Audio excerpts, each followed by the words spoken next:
I'm not going to take the exact thing that I'm doing, the exact concept, because we're not really supposed to do that, but I can, similar layout, similar designs, and let me just replicate this at home so I can continue to learn how to do it.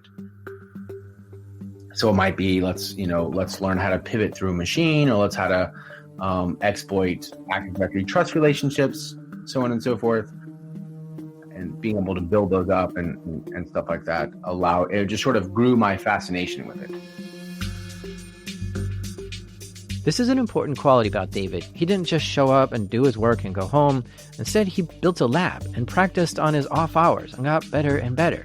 Anyone who really wants to excel in this kind of stuff has to have the mindset of always trying to learn and not just doing the minimum. And with the Navy teaching him formally and his home lab, he became pretty good at hacking.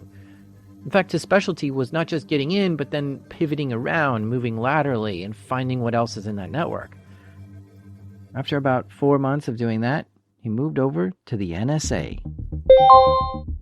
Because David was an exploit analyst in the Navy, the NSA came and said, "Hey, why don't you come work for us?" and recruited him over. And so he started working for the NSA as an analyst there.